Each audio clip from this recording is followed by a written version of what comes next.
Vamos a ver este tema. Dice este versículo: busca primero el reino de Dios y su justicia, y todas las cosas vendrán por añadidura. Aquí en este versículo hay tres temas muy importantes que podríamos pasarnos meses enteros estudiándolos. Uno es el reino de Dios, dos es la justicia, y tres, la añadidura. Tres temas demasiado importantes, pero que uno lleva al otro. Bien, primero es buscar el reino. Y para buscar el reino tenemos que saber qué es el reino de Dios y la manera de vivir en el reino. Luego es la justicia. La justicia es revelada solamente, dice la palabra, a los que han alcanzado madurez. Y luego la añadidura.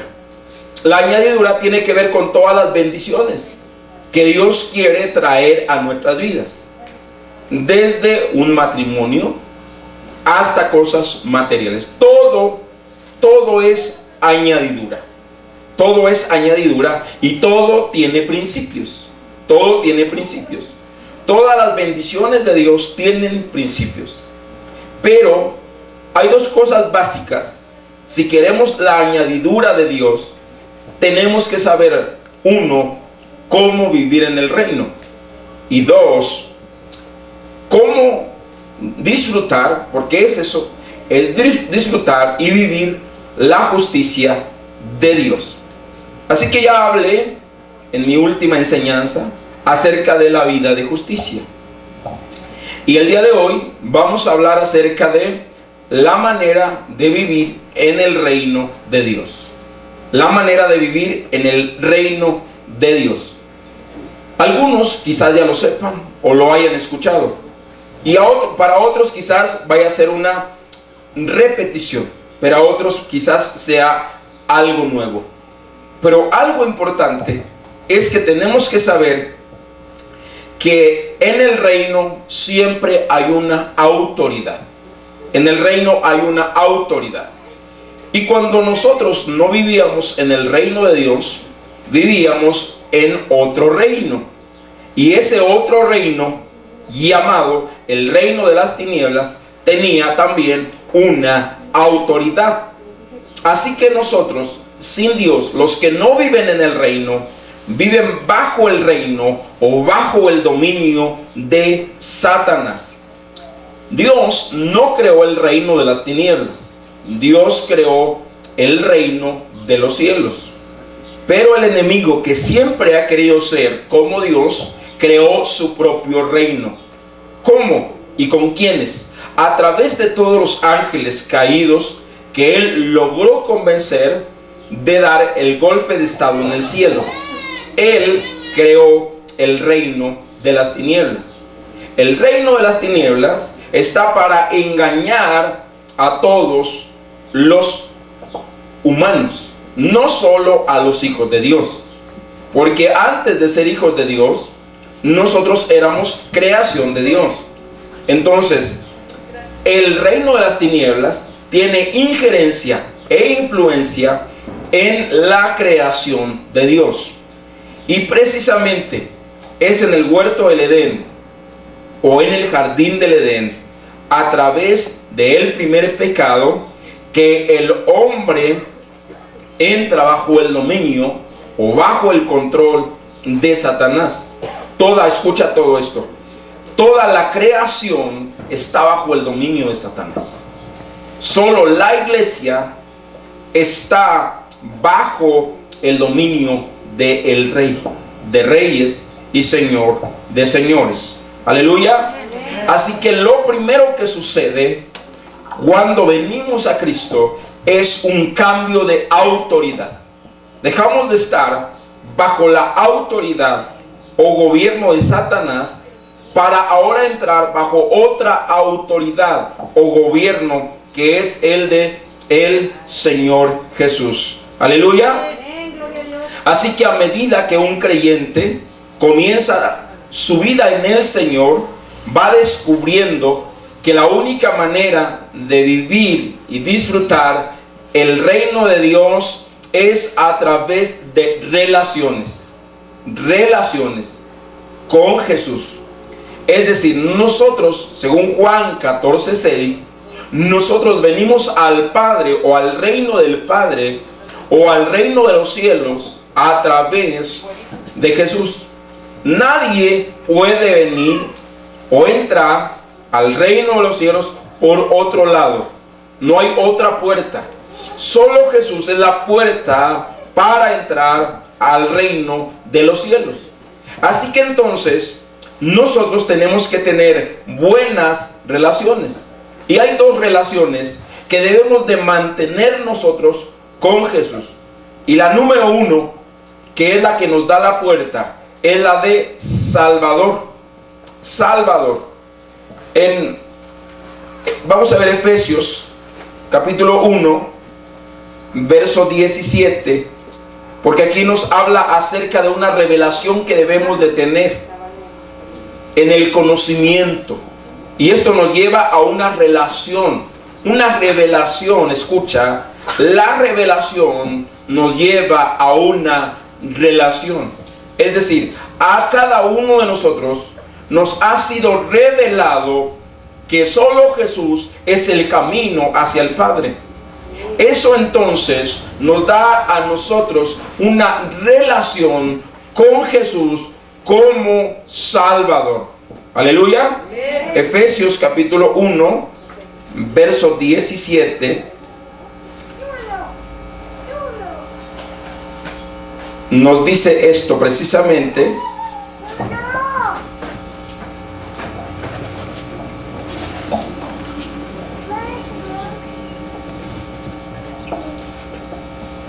Dice: para que el Dios de nuestro Señor Jesucristo, el Padre de gloria, os dé espíritu de sabiduría y de revelación en el conocimiento de Él. Aleluya.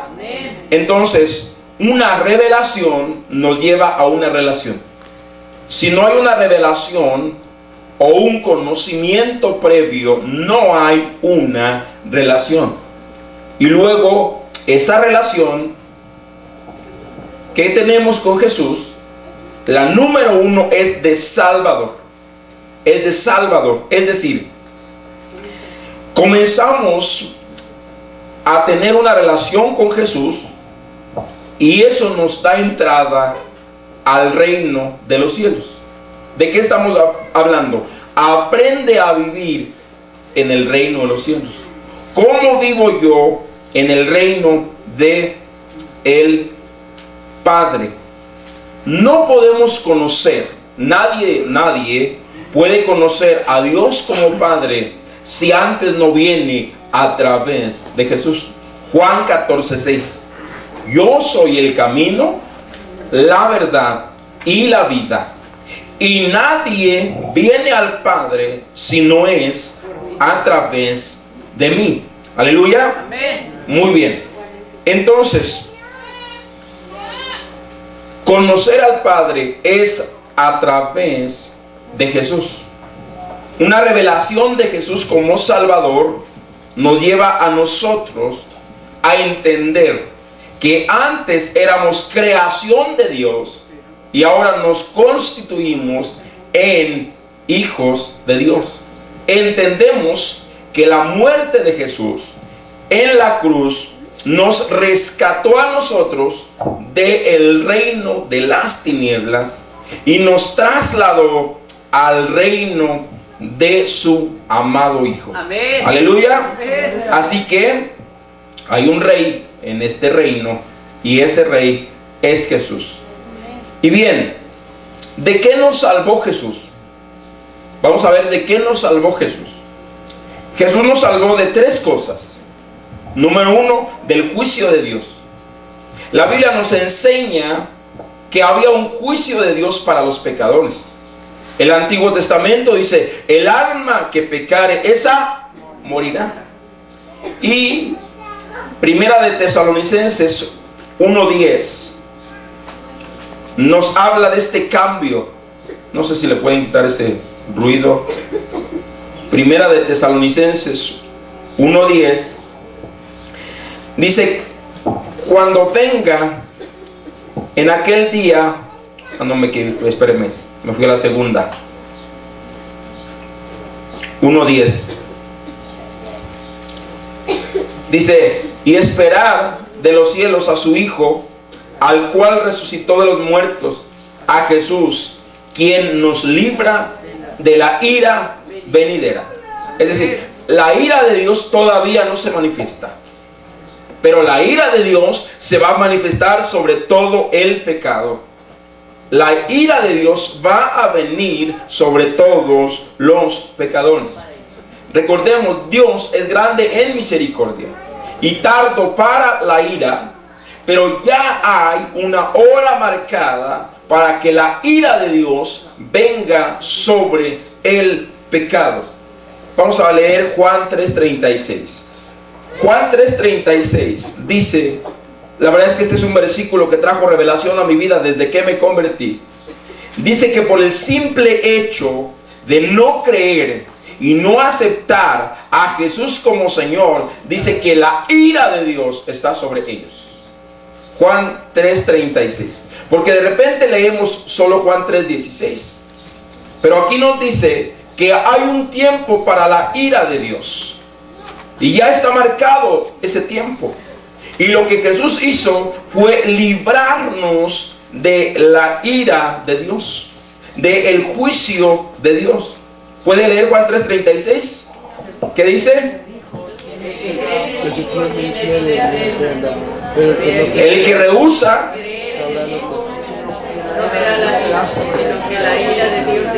o sea, la gente solita, por no aceptar a Jesús, atrae a su vida la ira de Dios.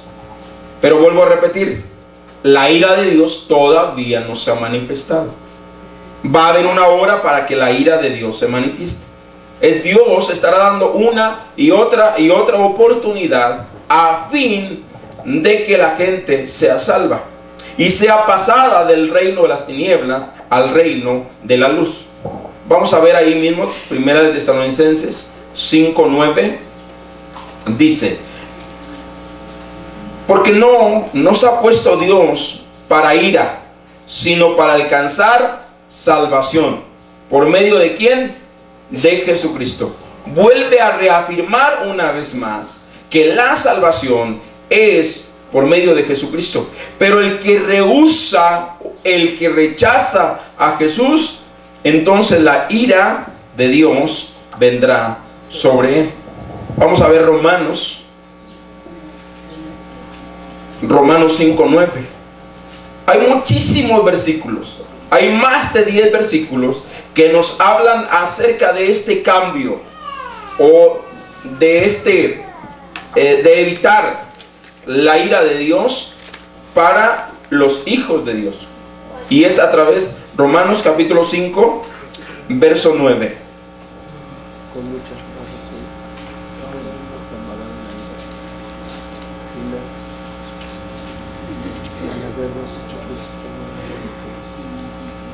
Pues mucho más, estando ya justificados con su sangre, por él seremos salvos de la ira. La ira de Dios va a venir.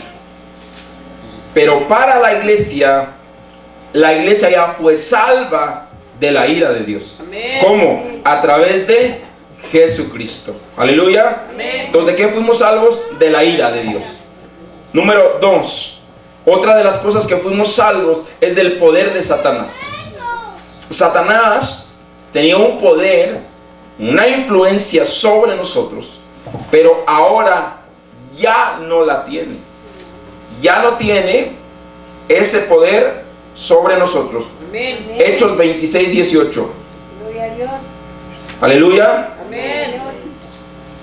Dice la palabra del Señor en Hechos 26:18: para que abra sus ojos, para que se conviertan de las tinieblas a la luz, de la potestad, es decir, del poder de Satanás, a Dios, para que reciban por la fe que es en mí perdón de pecados y herencia entre los santificados.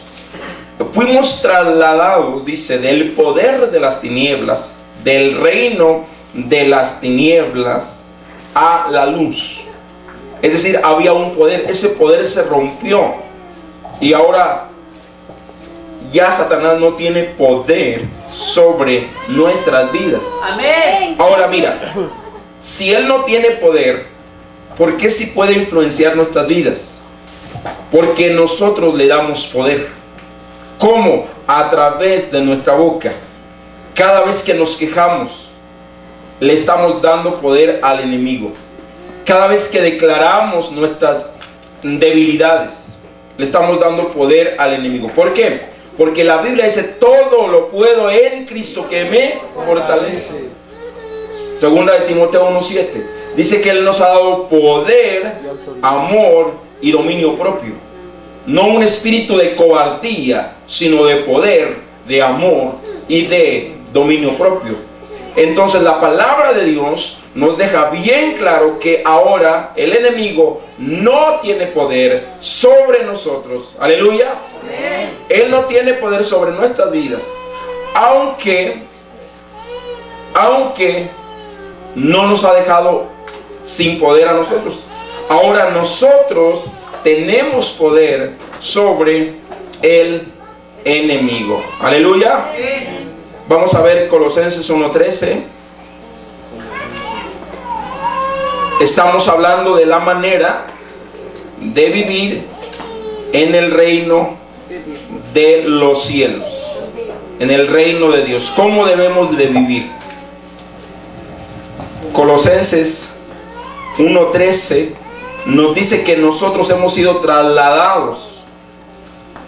Dice, el cual nos libró de la potestad de las tinieblas y nos trasladó al reino de su amado Hijo. La verdad es que no debe quedarnos ninguna duda. Hemos sido salvos ya del poder de las tinieblas. Amén. Aleluya. Amén. En Hebreos 2:14 estamos reafirmando esto para que no nos quede ninguna duda. Hebreos 2:14. Así que por cuanto los hijos participaron de carne y sangre, Él también participó de lo mismo para destruir por medio de la muerte al que tenía el imperio de la muerte. ¿Esto es a quién? Al diablo. ¿Cómo operaba el reino de las tinieblas? A través del reino de la muerte. Pero Jesús, a través de su resurrección, le quitó el poder a la muerte y Jesús resucitó, y entonces el enemigo ya no tiene el control ni el dominio de la muerte. Amén. Vamos a ver primera de Juan 3:8. A veces los martes hablo un poco del tema, pero no lo profundizo, lo llevo superficial. Muy bien. Primera de Juan 3:8 nos dice que Jesús destruyó el imperio de la muerte completamente. No tenemos que tener duda. Dice, el que practica el pecado es de ¿quién? Del diablo. No nos debe quedar duda, no hay neutralidad. El que practica el pecado es del diablo. En Dios no hay gris. O eres de Dios o eres del diablo. O eres santo o eres un pecador. No hay un intermedio. El que practica el pecado es del diablo, porque el diablo peca desde el principio. ¿Cuál es el principio? En Génesis capítulo 3. Para esto apareció el Hijo de Dios, para deshacer las obras de el diablo. Aleluya. Para deshacer las obras de el diablo. ¿Y cuáles son las obras del diablo? Las obras del diablo es la violencia. Las obras del diablo es el alcohol. Las obras del diablo son las drogas. Las obras del diablo es el sexo. Todo eso que Dios creó, el diablo lo permitió. Y esas son las obras del diablo. Dice, para esto apareció el Hijo de Dios, para deshacer ¿qué? Las obras del diablo. Las obras del diablo. Estaba leyendo un artículo acerca del espíritu que está atrás del alcohol. Ya hemos hablado bastante de esto, que lo habla en Proverbios. Y dice que el alcohol no distingue personas. Así puede estar desde la mesa más humilde hasta un alto funcionario o un presidente o un gobernador. Y dice que este es el enemigo de la humanidad que está llevando más almas al infierno en este momento, precisamente. Y habla ahí cosas más todavía acerca de esto. Estas son las obras del enemigo, porque comienzas con el alcohol y luego siguen las drogas, pero a la gente se le hace muy fácil. Pero estas son las obras del diablo, las que Jesús vino a destruir. Aleluya. Él vino a destruirlas. Y una vez que Él las destruye, entonces ya no tienen cavidad y ya no tienen influencia en la vida de una persona.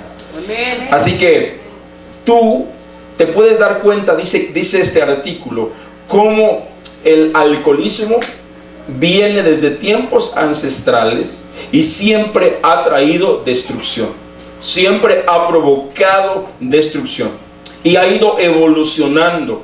Y hoy lo más fuerte de lo que es este demonio son las drogas sintéticas. De drogas naturales pasó a drogas sintéticas. ¿Y qué seguirá todavía? Porque este espíritu es un espíritu al cual el mundo le ha dado mucha cavidad. Y estas son las obras del enemigo. Y date cuenta cómo este espíritu provoca divorcios, este espíritu provoca peleas, este espíritu provoca asesinatos, este espíritu provoca suicidios. Tantas cosas que hay atrás de este espíritu, pero que muy fácil la gente, no, pues es que vamos a convivir. Te invito a un convivio y ahí en ese convivio estás con los cuates y una copita y vamos a tomarnos una, no pasa nada, al fin luego te arrepientes, vas a la iglesia, no pasa nada. Engaños del enemigo. Como aún el alcohol sigue teniendo influencia sobre una parte de cristianos que se deja engañar, que dice, es una cerveza, no pasa nada. Pues sí pasa. La Biblia es bien clara. O simplemente o somos o no somos, porque no hay neutral. No hay, pues es que me voy a casar, o son los 15 años, y es que mi familia no es inconversa, entonces pues voy a llevar unas cuantas botellas. ¿A qué le estás dando cavidad? O sea, no es Dios a quien le estás diciendo, no pasa nada, solo vamos a brindar unas copitas. ¿Por qué son tan religiosos en la iglesia? Síguele creyendo al diablo. Sigue conversando con el diablo para que te convenza y ahí en tu casa tengas tus botellas de alcohol o ahí guardes en tu refrigerador una para la sed. Una para la sed, una para la tristeza, una para el dolor, una para el desagravio. ¿Cómo este enemigo ha logrado influenciar y aún meterse en todos los hogares y en todas las casas y llegar a destruirlos? Y la gente engañándose que es cristiana, la verdad es que no. O somos o no somos. Así de sencillo. ¿Cómo se demuestra? Imagínate que alguien que se dedica a vender alcohol se convierte y que diga, bueno, yo ya no tomo, pero pues es mi negocio, tengo que seguir vendiendo alcohol. ¿Tú crees que es cristiano? No, se estaría engañando a él. Tendría que orar para buscar otro giro, para buscar otra cosa, porque eso engaña. y se estaría engañando a él mismo. O que tú dices, bueno, es que está un calor tremendo, pues solo me voy a tomar un pulque. Por ahí se comienza. O sea, cosas tan sencillas como esas, que la Biblia dice, Jesús vino a destruir todas las obras del diablo, todas. Pero está en nosotros ejercer nuestro dominio propio y el poder que Dios nos ha dado para no caer en las obras del diablo. En las obras del diablo. ¿Tú crees que cuando yo voy con mi familia o a mí no me dicen también, tómate una? Mira el calor que hace, mira para qué eres religioso, y tú crees que yo voy a caer. Tienes que pararte firme en cuanto a las decisiones que te convienen, porque es tu manera de vivir en el reino. Aleluya. Y ahí la gente se va a dar cuenta. En este momento ya mi familia no me ofrece, pero antes sí me ofrecían. Ándale una, esto, lo otro. No, ellos han entendido mi manera de vivir, que es radical, y así tiene que ser nuestra manera de vivir en el reino. Aleluya. Porque si Él es nuestro Salvador, tenemos que saber, Él ya me libró de la ira y me libró de todo el poder y la influencia de Satanás. Ok, muy bien. ¿De qué más nos libró Jesús? ¿De qué más nos salvó Jesús? También Él nos salvó de nuestros propios egos. Nuestros propios egos. Filipenses 3:19. De nuestros propios egos. A veces nosotros creemos algunas cosas, obviamente, que no son buenas. Dice Filipenses capítulo 3, verso 19. Dice, el fin de los cuales será perdición, cuyo Dios es el vientre, y cuya gloria es su vergüenza, que solo piensan en lo terrenal. Recuerden que ya hemos hablado acá de esto, que no podemos servir a dos amos. O servimos a Dios o terminaríamos sirviendo a las tinieblas. Así que dice la Biblia que hay muchos que solo piensan en sí mismos y en las cosas de la tierra. Mi trabajo, mi esfuerzo. ¿Y dónde queda Dios? ¿Dónde queda Dios? Lo que dice este versículo, dice, su Dios es el vientre. Si no comiéramos, no trabajaríamos. Pero tu vientre no te puede dominar. A veces la gente vive solo para trabajar, trabajar y trabajar y trabajar y trabajar. Y trabajan 7 días a la semana, creyéndose más que Dios. Dios, que es Dios, descansó un día. Trabajó 6 días y descansó un día. Y la gente vive engañada, no, es que si no trabajo el 7º día, no me va bien. ¿Cómo el enemigo ha logrado influenciar a la gente de tal manera que la gente viva para trabajar y luego todo lo que trabaja no le rinde? ¿Por qué? Porque no le está dando un lugar a Dios. Así es que el vientre no te puede dominar. El vientre no nos puede dominar. Tenemos que tener un tiempo, un espacio para darle a Dios. Aleluya. Amén. Segunda de Corintios capítulo 5 versículo 15. Hoy quiero que quede bien claro, hoy quizás solo aborde una parte del reino, no termine, pero quiero que les quede bien claro. Segunda de Corintios 5:15 dice, y por todos murió, para los que viven, ya no vivan para sí, sino para aquel que murió y resucitó por ellos. Amén. El cristiano tiene que saber que ya no vivimos para nosotros, ahora vivimos para Dios. Vivimos para Dios.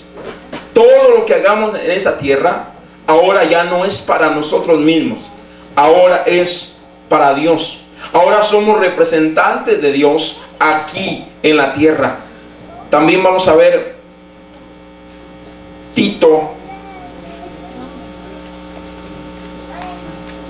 Este es un libro pequeñito.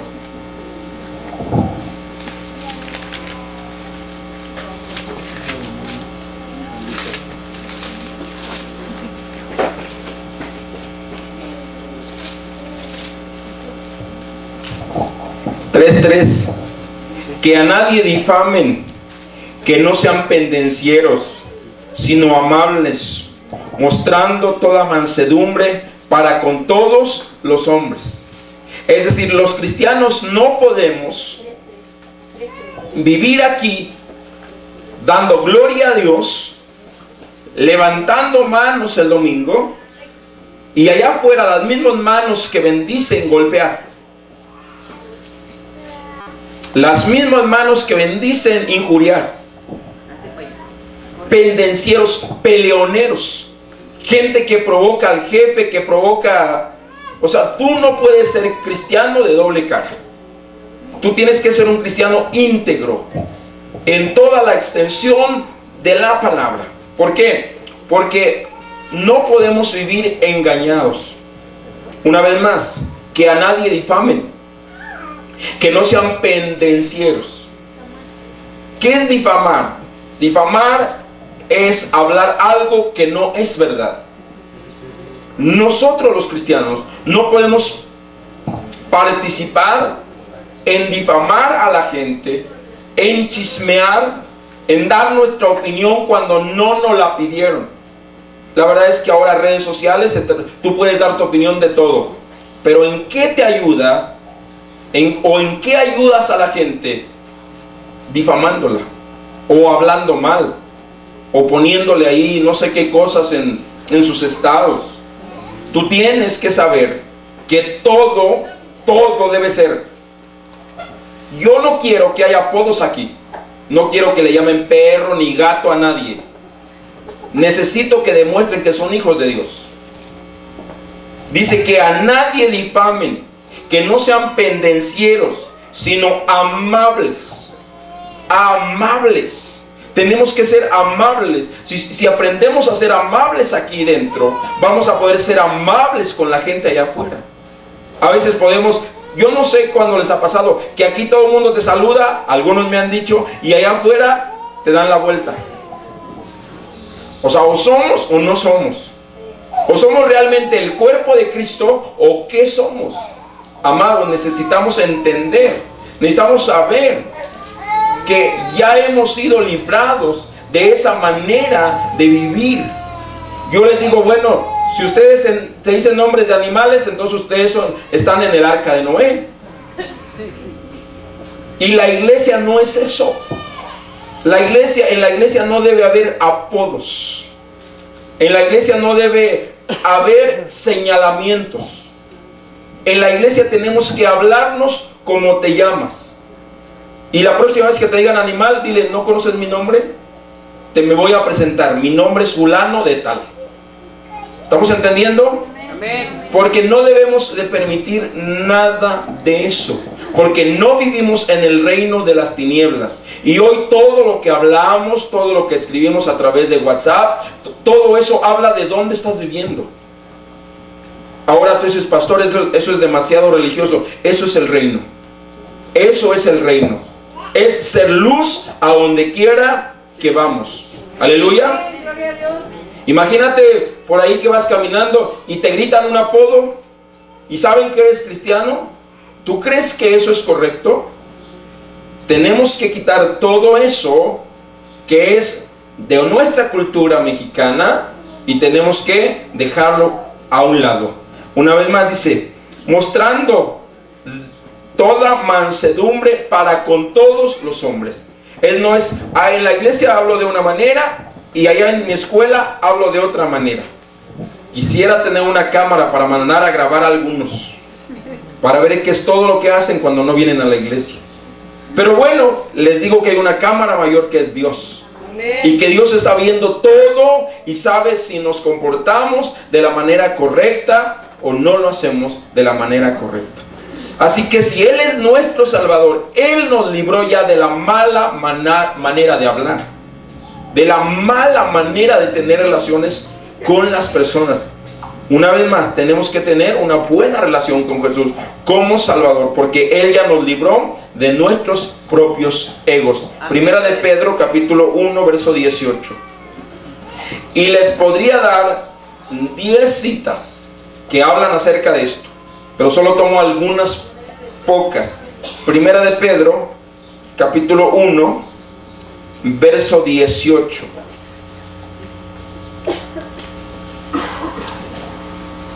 Y nosotros oímos esta voz. Ay, caray, espérame, me fui a segunda.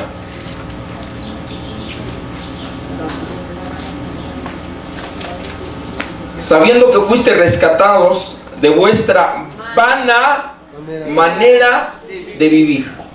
Asegúrate que el lunes no vives esa vana manera de vivir.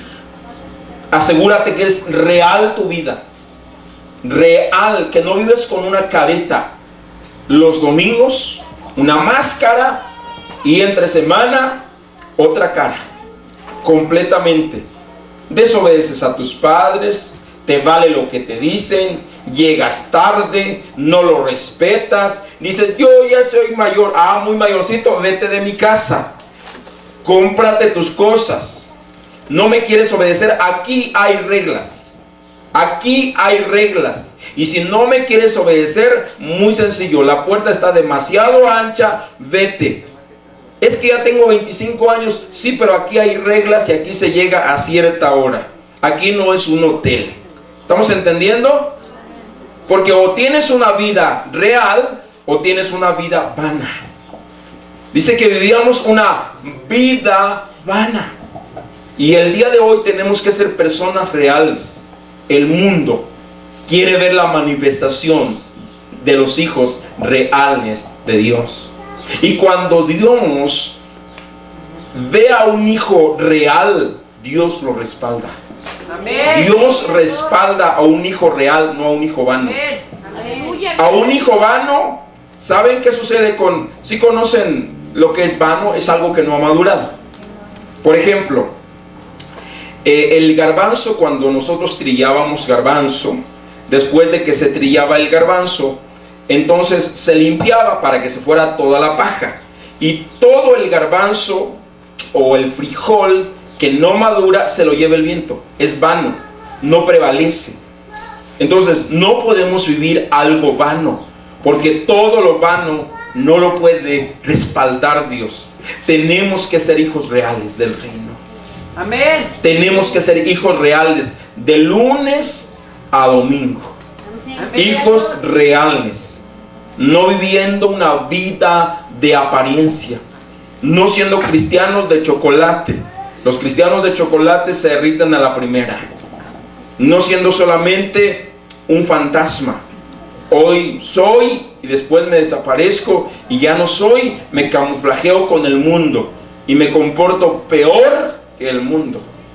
Amados, eso no nos ayuda en nada al crecimiento del reino de los cielos. El reino de los cielos crece por hijos maduros reales, no por hombres y mujeres vanos jugando a ser cristianos. El mundo allá está esperando la manifestación de los hijos de Dios, dice. ¿De qué habla esto? Habla precisamente de que eres real, amado. Eres real. No puedes ser vano y no puedes ser tampoco falso. Aleluya. Amén. Eres real. Tienes que ser real completamente. Aleluya. Amén. Muy bien. Dice Hebreos 5:8 que aunque era hijo, vino a ser Salvador y autor de eterna salvación para los que le obedecen. En el reino de los cielos se rige a través de la obediencia. Vamos a ver Hebreos capítulo 5 verso 8. Estoy profundizando en lo que es el reino, en la manera de vivir del reino, porque eso es muy importante. El reino de los cielos tiene que ser visto. Si las tinieblas prevalecen tanto en medio de la oscuridad, en medio de las tinieblas debe prevalecer la luz, y la luz se debe de ver. Aleluya. Hebreos 5:8 dice: aunque era hijo, por lo que padeció aprendió obediencia. Jesús es el primer hijo del reino. Y ese primer hijo del reino aprendió obediencia. Dice, a través de lo que padeció, aprendió obediencia. Para pertenecer en el reino tenemos que ser obedientes. Si no somos obedientes y somos desobedientes, entonces las tinieblas pueden ejercer poder sobre nosotros. Una vez más, ¿qué le da poder al diablo? Nuestra desobediencia. Nuestra desobediencia en cualquier área de nuestra vida le da poder al reino de las tinieblas sobre nosotros, para empezarnos nuevamente a influenciar. Hay un reino donde debemos de vivir obedientes. Obediencia es la característica del reino. Obediencia es la característica de los hijos de Dios. Obediencia ¿a qué? A la palabra. Que nuestra vida estaba guiada por tradiciones, por costumbres, lo que habíamos aprendido de nuestros padres, lo que se nos había enseñado. Eso es lo que nos guiaba y lo que nos dirigía, y lo que nos daba nuestra manera de vivir. ¿Por qué hacías tal o cual cosa? Porque lo habías aprendido. Pero ahora en el reino es a través de la obediencia que se nos dice cómo vivir. A mí me conviene vivir como dice la palabra de Dios. La palabra de Dios me da a mí, nos da a nosotros una nueva manera de vivir. El hijo desobediente hace lo que quiere. Tú le dices una cosa y no te obedece. Mira, papá, para que tu hijo te obedezca, tú tienes que obedecer a Dios. Cuando tú obedeces a Dios, papá, cuando tú obedeces a Dios, Dios te respalda para que corrijas a tus hijos, aún con una vara, aunque tengan 25 años. Porque si son rebeldes, la vara es para el rebelde, la vara es para el desobediente. No importa que ya se crean muy acá, no importa. ¿Por qué? Porque tú como padre nunca vas a dejar de ser su padre. Nunca. ¿Estamos acá? Amén. Les conviene, papá, obedecer a Dios. La obediencia funciona así. Yo obedezco a Dios y entonces Dios me da autoridad y Dios me respalda para que mis hijos me obedezcan. Y si es necesario utilizar una vara, hay más de 10 versículos que nos hablan acerca de corregir a los hijos desde pequeños. El nieto de la pastora tiene ¿cuántos? Tiene 1 año y 2 meses. Y yo fui y les enseñé acerca de la disciplina en el mes de octubre, me parece que fue. Y cuando hablamos acerca de la disciplina, entonces ellos se dieron cuenta que su hijo pequeñito de meses comenzaba a medirlos. Y ahorita el niño, a 1 año con 2 meses, sabe lo que es la varita y sabe lo que es disciplina. El tuyo tiene 4 años, 5 años y nunca le has puesto una mano encima. Le has consentido todos sus berrinches. No has aprendido a decirle no. Zoe sabe lo que es la vara desde que tiene 6 meses. Porque no puedes decir, ay no, pobrecito, que quién sabe qué. Mamá con corazón de pollo no sirve para corregir. Papá consentidor va a echar a perder sus hijos completamente. Así que la vara se les da desde los primeros meses, desde los primeros años. Hoy el niño, la verdad es que ha aprendido lo que es la varita. Y entonces ya no les hace caprichos, ya no les hace berrinches como les hacía antes. ¿Por qué? Porque si está escrito, por algo lo escribió. ¿Cómo haces que un hijo sea obediente? A través de la disciplina. Y a lo mejor la verdad es que lamentablemente a nosotros nos dieron palos de más. Y ahora nosotros decimos, no, ¿cómo le voy a pegar a mi hijo? Bueno, pues te digo, lo vas a echar a perder. Lo vas a hacer un inútil. Y entonces sí, ya no vas a poder hacer nada. Así que a los hijos se les corrige desde pequeños. Mi hija no pega, mi hija no acusa, no es perfecta, pero le hemos enseñado todo lo que no se hace, todo lo que no se debe de hacer. Porque si tú quieres corregirlo hasta que tengas 7, 8 años, 10 años, ya perdiste el tiempo. La primera corrección es en los primeros 5 años de vida. Y a algunos de ustedes les voy a regalar una varita, porque tienen que empezar a corregir a sus hijos ya. Ya. Tiene que ser de ya. No que, ay, pobrecito, está chiquito, no sabe. Mi reycito, lo tienes en el trono y tú eres esclavo. ¿Estamos entendiendo? No eches a perder a tus hijos. En el reino se vive a través de la obediencia. Y la obediencia se aprende a través de ¿qué? De la disciplina. Por eso dice Jesús, estamos en Hebreos capítulo 5, verso 8, y la palabra de Dios no se equivoca, nos dice bien claro. Vamos a ver el verso 9. 5:9 dice: y habiendo sido perfeccionado, vino a ser autor de eterna salvación para todos los que obedecen. Para todos los que ¿qué? Obedecen. Para todos los que ¿qué? Obedecen. Tú vas a tener el respaldo de Dios cuando tú lo obedezcas. Amén. Obedece a tu Padre Celestial, y a través de esa obediencia crezcas en el reino. Y cuando tú lo obedeces, toda la rebeldía de tus hijos tiene que ser abolida. Amén. Porque de repente el hijo dice, ya no voy a la iglesia, y el papá dice, yo tampoco. ¿Y qué va a tener? Un hijo rebelde. ¿Que cómo lo corriges?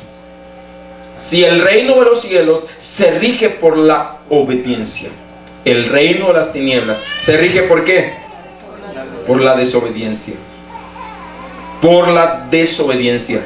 Desobediencia en todo. Así que una vez más dice que todos los que le obedecen, todos los que le obedecen son los que pueden estar en el reino de Dios. Aleluya. Amén. Vamos a ver Hebreos 2:10. Dice: porque convenía que aquel cuya causa son todas las cosas, y por quien todas las cosas subsisten, que habiendo de llevar muchos hijos a la gloria, perfeccionase por aflicciones al autor de la salvación. El hijo obediente es Jesús. El primer hijo del reino es Jesús. Por su obediencia, Él se hizo autor de la eterna salvación. Y dice que Él fue perfeccionado, dice, a través de las aflicciones. Y dice, a través de los padecimientos. A través de los padecimientos. A veces no queremos que nuestros hijos padezcan nada. Jesús padeció. A veces no queremos que haya ninguna aflicción, que todo esté bien. El evangelio no es color de rosa. El evangelio no es una barrita mágica. Si vas a crecer en el evangelio, es a través de esto, para que aprendas a obedecer. Yo no sé si te pasó que tu hijo no aprendió que el comal está caliente hasta que no lo tocó. La obediencia se aprende así. Solamente cuando hay cosas que a los hijos no les vamos a poder evitar. Por más que les digas, a veces son burros, mala cabeza. Mi abuelita decía macetones, que no entienden nada. Por más que les hablas. Y la verdad es que se tendrán que equivocar, pero ellos sabrán qué es lo correcto. ¿Cómo diferencias lo falso de lo verdadero? Cuando conoces la verdad, cuando exaltas la verdad. Sabes que, por ejemplo, a los cajeros, para que aprendan a identificar los billetes, se les enseña a través del toque, porque a veces no van a ver todos los billetes, y ellos están acostumbrados a lo verdadero. y los hacen contar billetes verdaderos una y otra vez, y luego les ponen un falso, y ellos tienen que identificarlos con los dedos, a través del tacto. ¿Qué quiere decir? Mientras más conoces la verdad, más fácil será que identifiques las mentiras. Mientras más conoces la verdad, será muy fácil que identifiques en una charla con alguien que no te está edificando. No importa que sea tu familiar, no importa que sea tu papá o tu mamá, pero papá, lo que me estás diciendo no pasa por la verdad. Amigo, lo que me estás diciendo no me edifica, no pasa por la verdad, es falso. Así que exalta la verdad, y el reino exalta la verdad. Y cuando un hijo exalta la verdad, es muy fácil identificar todo lo falso. Aleluya. Muy bien. Vamos a ver 2 de Timoteo 1:10.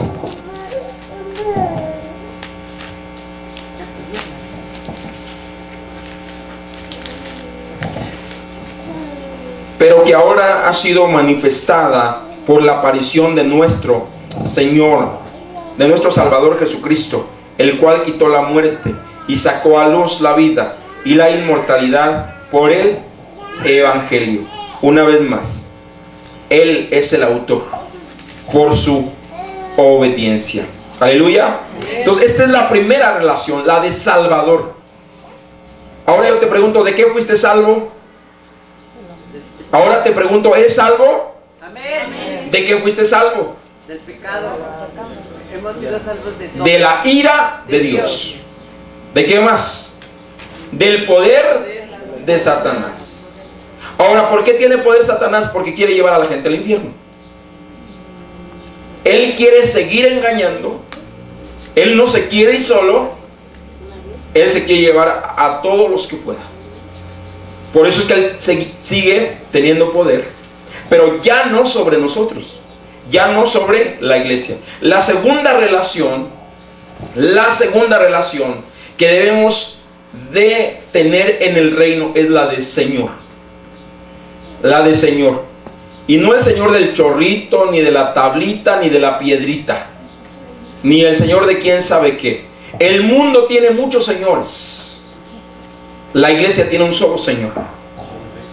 El Señor de la piedad, el Señor de la tristeza, el Señor de quién sabe qué, la columna y la tristeza y la enfermedad y el hospital y quién sabe cuántos señores tiene el mundo. El mundo tiene muchos señores. Entonces, esos señores del mundo no es nuestro Señor Jesucristo. ¿Cuánta gente escuchó? No, sí, en el nombre de nuestro Señor, pero no es nuestro Señor Jesús. ¿Cuántas veces lo llegaste a decir? Pero eras desobediente. La relación de Señor en el reino es muy importante.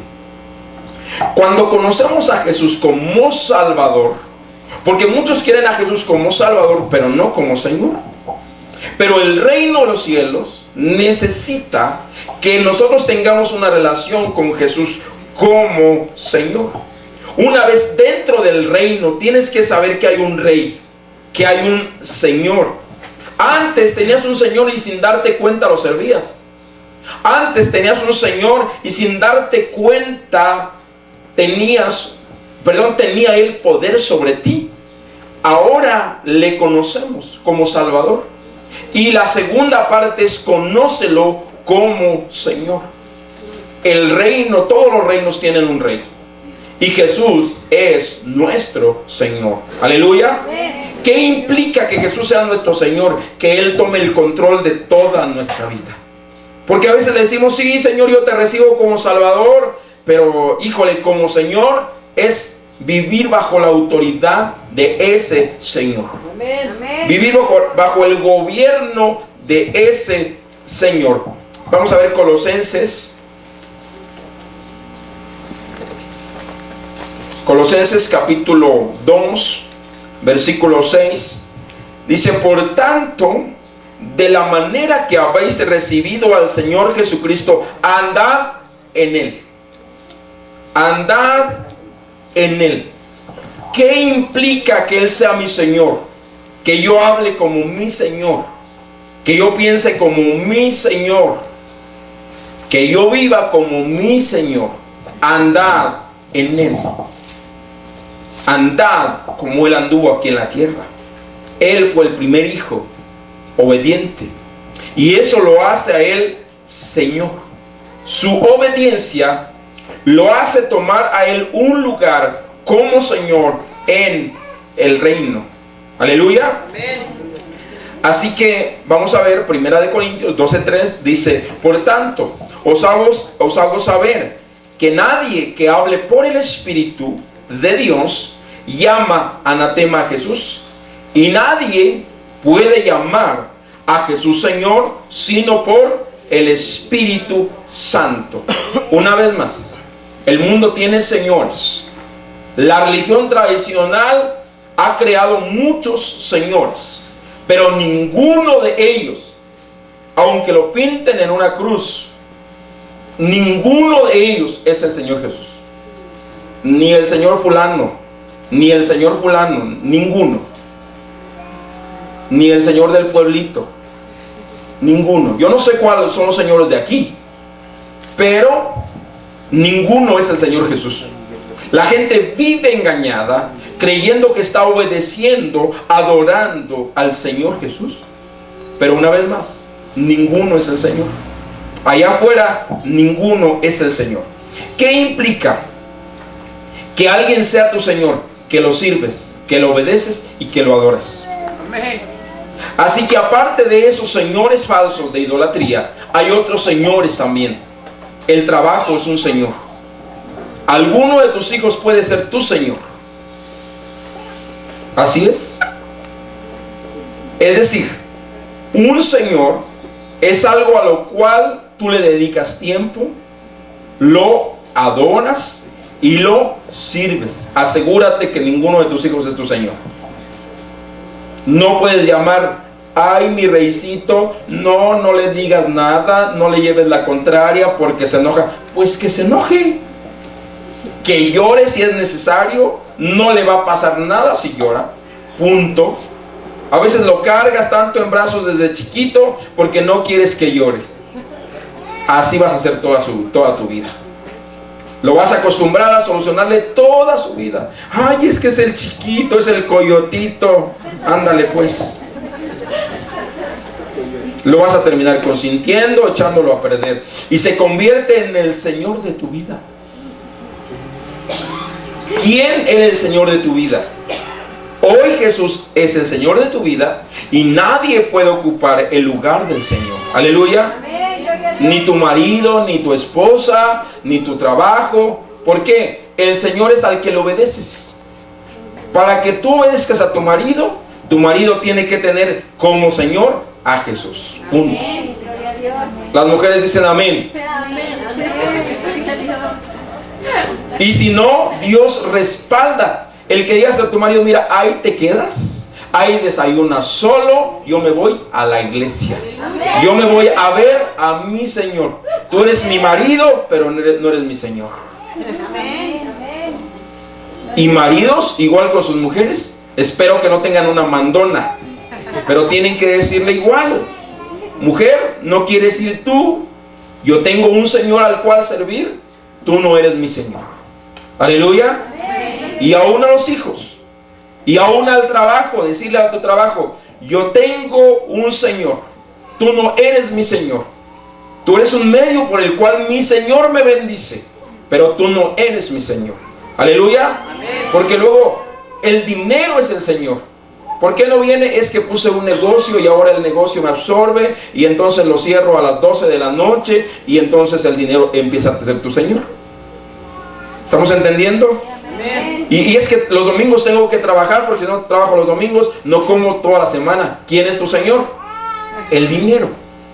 El dinero puede llegar a ser tu Señor. Hay muchas cosas que pueden llegar a ser tu Señor y que Jesús no sea tu Señor.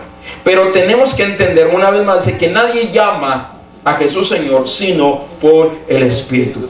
Significa que entonces tengo mi revelación de Jesús como Señor, y tengo esa relación que alimento, y esa revelación de Salvador me lleva a mí a decir: quiero servir a mi Salvador, Quiero que constituya en mí, Señor.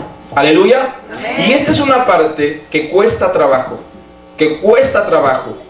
¿Por qué? Porque implica la obediencia. Implica decir, lo que obedezco es mi Señor. Y a veces la gente, o a veces las personas, obedecen cualquier cosa, pero no a Dios. Aleluya. Amén. Muy bien. Vamos a ver Juan 13:13. Juan capítulo 13, versículo 13.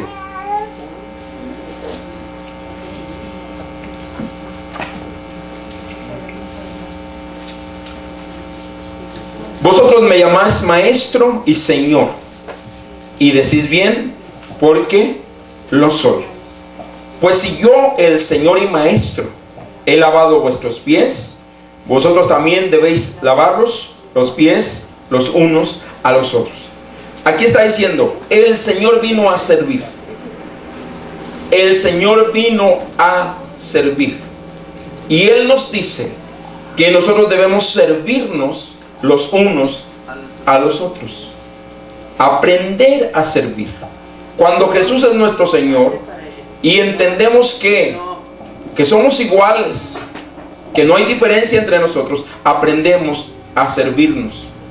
Aprender a servirnos. Romanos 14:1. En Romanos dice precisamente Que no. reciban al débil en la fe, pero no para contender sobre opiniones. Una vez más, eso es servirnos. No toda la gente madura al mismo tiempo, como no todas las manzanas de un árbol se cortan a la misma vez. ¿Por qué? Porque no han madurado. Así en la iglesia de Cristo, no toda la gente es madura. Y tenemos que saber que los débiles en la fe se van a llegar a alejar de la casa de Dios. Que los débiles en la fe van a llegar a caer y a regarla. Pero que nosotros, quienes ya hayamos madurado, no tenemos que rechazarlos, sino recibirlos. Aleluya. Amén. Y entender y saber que como niños espirituales, ellos podrán cometer una y otra falta, uno y otro error, que hoy nosotros llamamos y sabemos que son pecados, pero que nuestra madurez no nos da el derecho de juzgarlos, sino dice recibirlos como débiles en la fe y decir, Señor, ten misericordia del hermano, ten misericordia, Señor, de la hermana. Les falta, Señor, todavía, pero Señor, seguimos creyendo que él o ella algún día van a madurar, que van a abrir los ojos y se van a dar cuenta que sin ti, Señor, no soy nada. Porque la gente con más conocimiento, cuando se aleja de Dios, es la que más blasfema. Su corazón se endurece más. Y a esa gente solo hay que orar por ella. Porque una vez más, es como nos servimos los unos a los otros. Vamos a ver ahora Romanos capítulo 1, verso 4.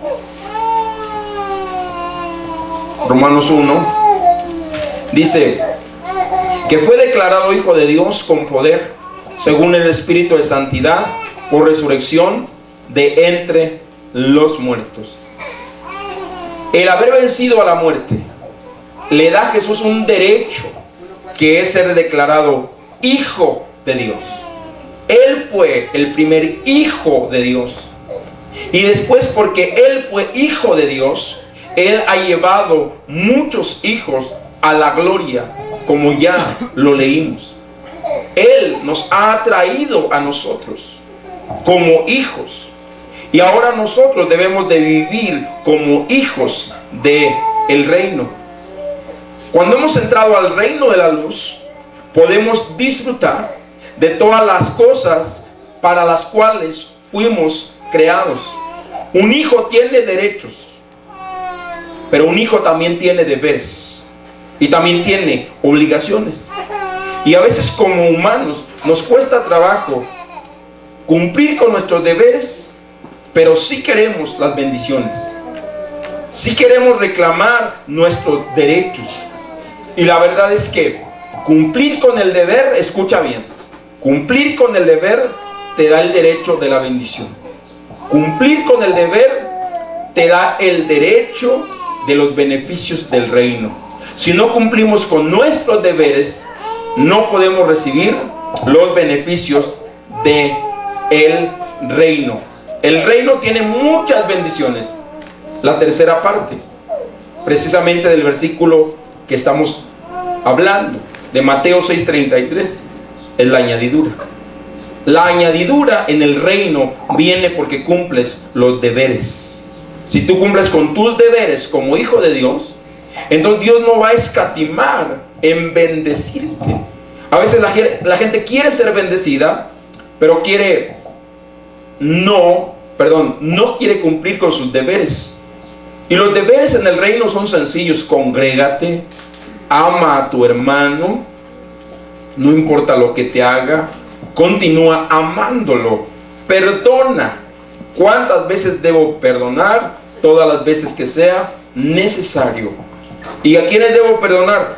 A los que más cerquita tienes, porque a lo mejor los de más lejos no te causa efecto el que hagan algo contra ti, pero sí te causa efecto tu prójimo, el próximo, el que vive contigo, el que convive contigo, tu mamá, tu papá, tu hermano, tu hermana. Ay, es que mi hermana no cambia, síguela perdonando.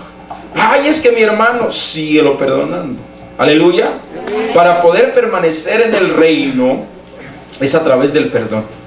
Una falta de perdón nos saca del reino. Una falta de perdón nos saca de los beneficios.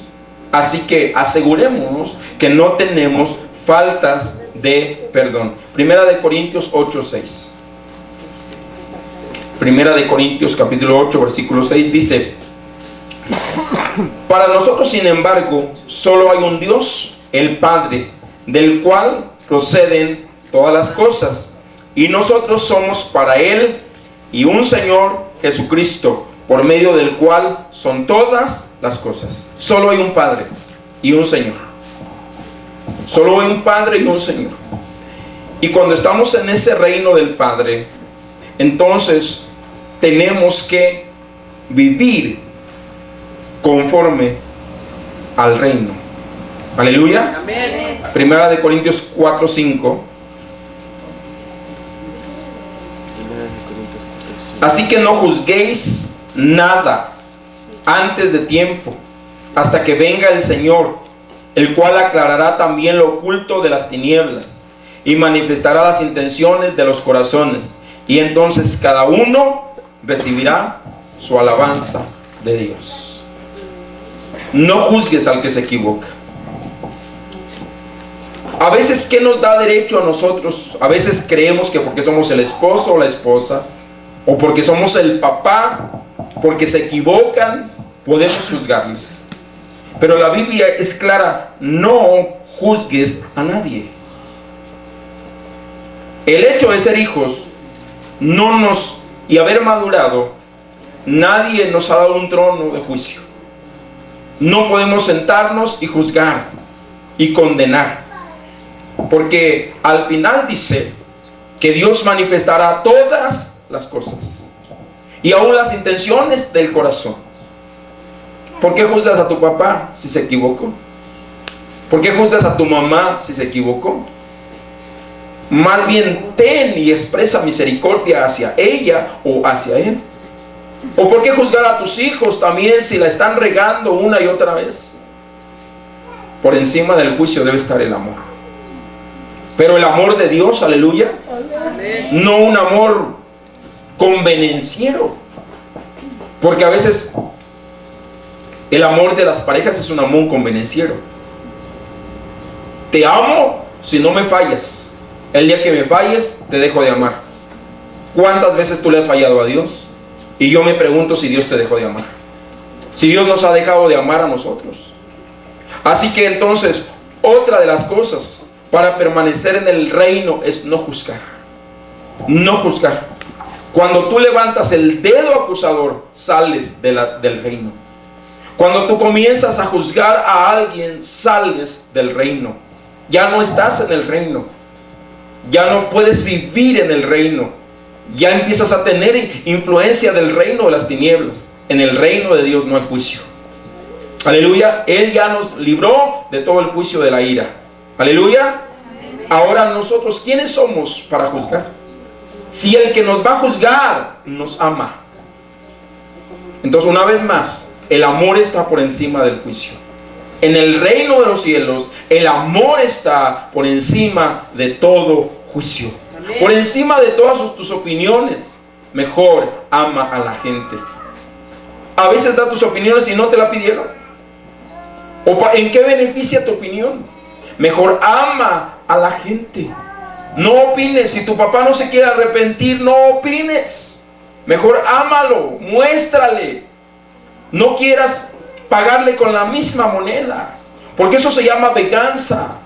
Y dice que Dios declarará todas las cosas, aún las cosas de las Como hijos, no se nos dio derecho de escoger a nuestros padres. Por lo tanto, no tenemos ningún derecho de juzgarlos, aun cuando ellos se hayan equivocado de la peor manera. Amarlos y amarlos y amarlos es nuestra obligación. Aleluya. Amén. Porque si lo juzgas, entonces comienzas a odiarlo. Porque si juzgas sus hechos, escucha esto, te estás preparando para cometer lo mismo que él o peor que él. El hijo que juzga al padre termina haciendo los errores del padre o peores que los del padre. Así que no juzgues a tu madre. No digas, ay, la señora. No, no es tu mamá, es tu madre. No importa cómo viniste a este mundo, es tu mamá. Por favor, no digas, es que está loca. Tú vas a terminar peor, porque estás enjuiciando a tu madre. Una vez más, por encima del juicio está el amor. En el reino de los cielos, por encima de tu opinión, Dios ama a esa loca. Dios ama a ese destrampado de tu padre. Dios lo ama. ¿Tú por qué lo vas a juzgar? Tú tienes que amarlo. ¿Y cómo lo amas? ¿Cómo le muestras que lo amas? Diciéndoselo también. Diciéndole, oye madre, te amo. Padre, te amo. No importa. Eres difícil. Casi quisieras que no viviera en tu casa, pero te amo. Casi te pesa mantenerme, pero te amo. No importa que no me hayas dado nada, te sigo amando. No importa que me cantes lo que me des, te sigo amando. ¿Estamos acá? Porque hay padres duros, hay padres difíciles, que quién sabe por qué Dios les dio hijos. Pero un día Dios les va a pedir cuentas. Y le va a decir, mira, todo lo que ganaste en tu trabajo era para tus hijos, no era para ti. No. Tú te lo gastaste por otro lado, pero la bendición, fíjate bien, papá, la causa de la bendición son tus hijos. Gloria a Dios. Desde que tengo a mi hija Zoe, he sido bendecido grandemente. Antes de Zoe, era a cuentagotas Dios así. Solo para que no me muriera de hambre. De verdad, los hijos causan que Dios te bendiga. Y a veces los papás, no, es mi trabajo, es mi esfuerzo. Es la bendición del Padre. En Estados Unidos le pagan más a un papá de 35 años que a un soltero de 35 años. Una vez más, los hijos causan que Dios te bendiga. Así que una vez más, los hijos son una bendición.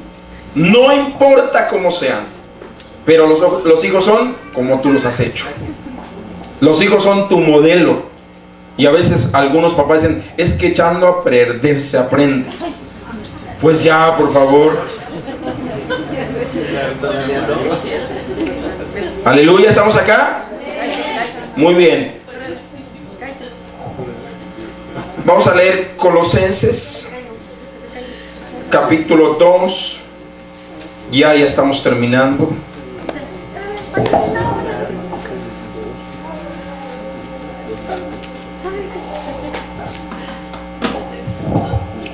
Colosenses capítulo 2, verso 9.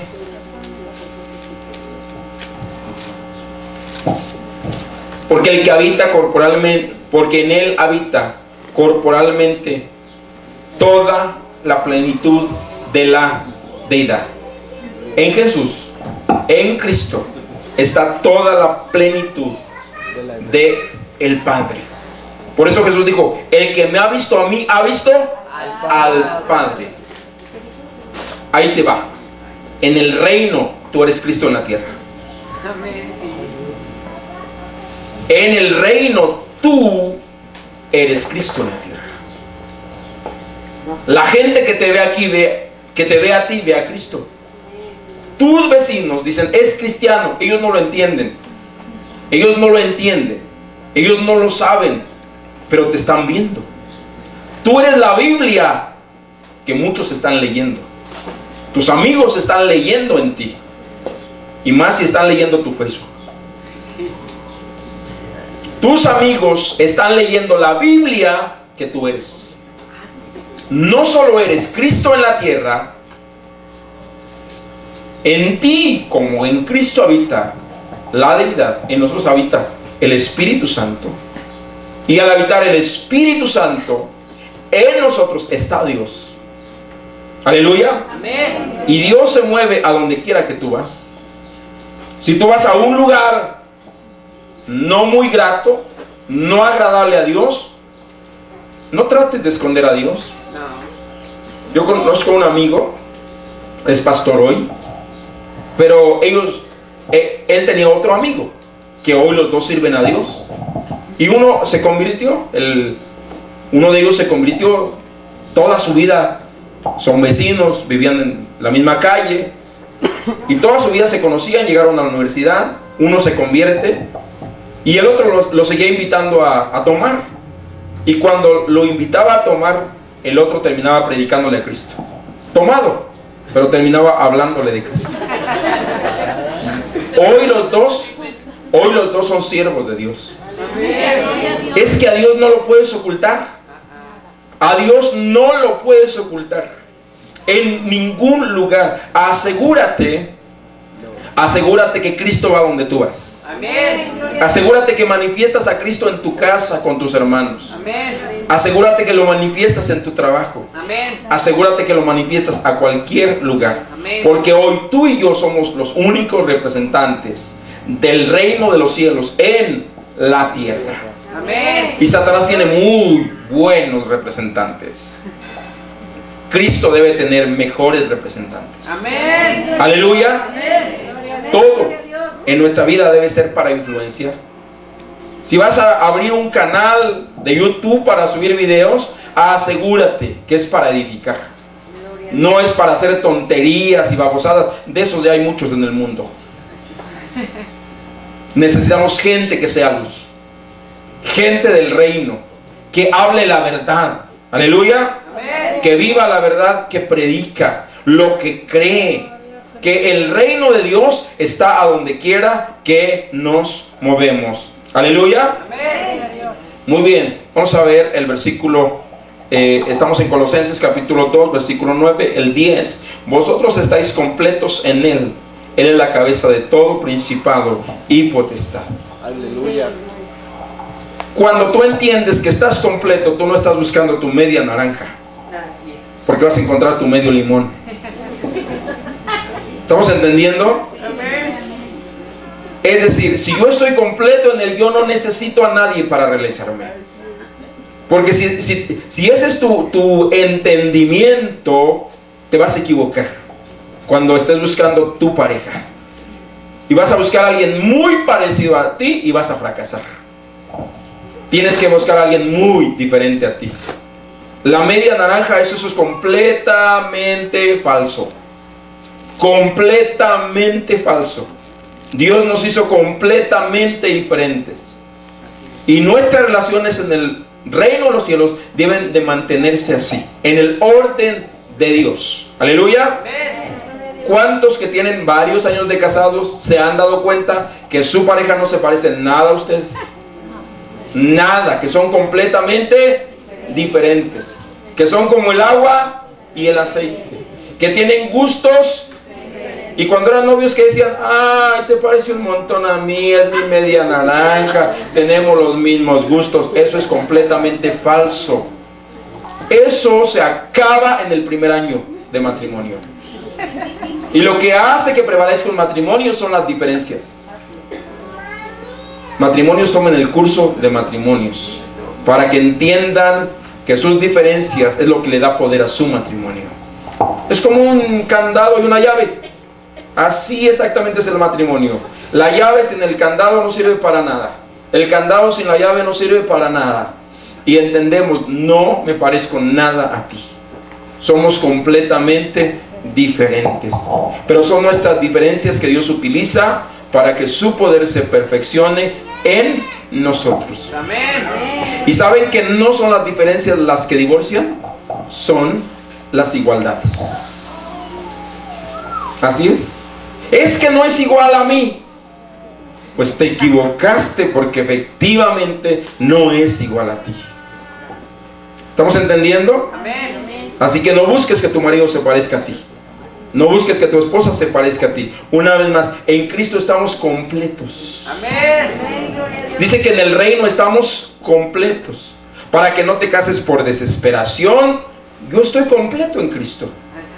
Yo estoy completo en Cristo. Para que no te metas en una relación cuando tienes 15 años.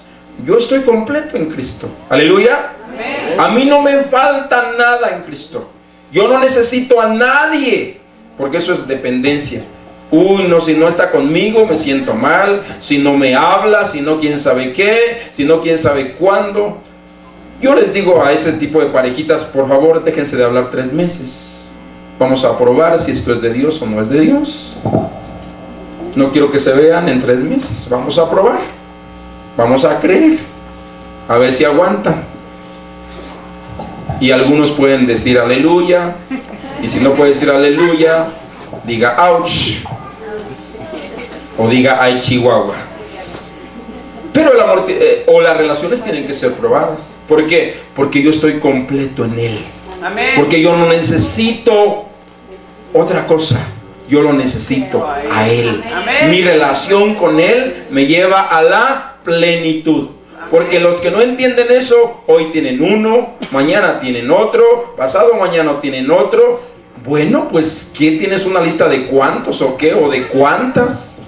Tienen una vela prendida, se apaga esa, ya tienen la otra, y así, y así, y así. ¿Por qué? Porque no están completos.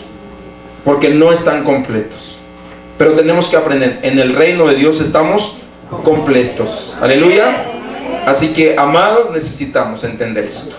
Jesús vino a ser el Señor de nuestras vidas y eso es suficiente. Descubrimos entonces que tenemos que darle el control de toda nuestra vida. Amén. Yo no sé qué áreas tú no le hayas entregado al Señor, pero hoy es un buen día para entregarle todas esas áreas. Aún tu área sentimental, de que ay, si no estoy, si no tengo, si no hay nadie a mi lado, me siento mal. Todo eso son mentiras del enemigo. Porque tenemos que aprender que la palabra de Dios, Cristo nos hace completos. Amén. Cristo nos hace completos. Así que hay 2 relaciones que nos mantienen en el reino. Uno, la de Señor, y la de Salvador. Pero quizás la que más trabajo nos cuesta es la de Señor. De entregarle todas las áreas de nuestra vida. Todas las áreas de nuestra vida. Antes de enamorarte de alguien, enamórate de Cristo. Amén. Amén. Si alguien está enamorado de Cristo, eso te garantiza, si ama a Dios, te garantiza que te amará a ti por toda la vida. Amén. Si no, si está enamoradísimo de ti, el día que tú le falles, ese día se acabó. Amén. Y se acaba todo. Y te digo porque lo he visto con muchos matrimonios cristianos, entre comillas, jóvenes que dijeron, no, es que ella es la mujer de mi vida, no, es que es el príncipe de mi vida, y todas esas patrañas son mentiras. Hoy están divorciados, y te podría hablar de más de 10 parejas que un día dijeron lo que tú dices hoy, y que hoy no se puede ni ver el uno al otro, que terminaron mal. ¿Por qué? ¿Por qué? ¿Por qué? ¿Por qué? Sencillo, porque no estaban completos, porque no entendieron que el complemento es Cristo, porque no entendieron que la plenitud es Cristo. La plenitud no es el matrimonio, la felicidad no es el matrimonio, la felicidad es Cristo. Aleluya. Así que vive en el reino. Vivir en el reino te garantiza un matrimonio estable. Vivir bajo los principios del reino te garantiza que tendrás una vida bendecida. Vivir en el reino, obedecer al rey, te garantiza que si tú obedeces al rey, tú podrás hacer que otros te obedezcan a ti, porque Dios respalda la obediencia. Aleluya. Así que vamos a hacer un llamado para las personas que nunca han entregado su vida a Jesús y que el día de hoy quieran aceptarlo como Salvador. Pero vamos a hacer un segundo llamado para las personas que nunca le han entregado su vida como Señor, que les cuesta trabajo obedecer a Dios, que les cuesta trabajo aceptar el señorío de Jesús. Así que para las personas nuevas recibe a Jesús como tu Salvador. Él murió por nosotros en la cruz del Calvario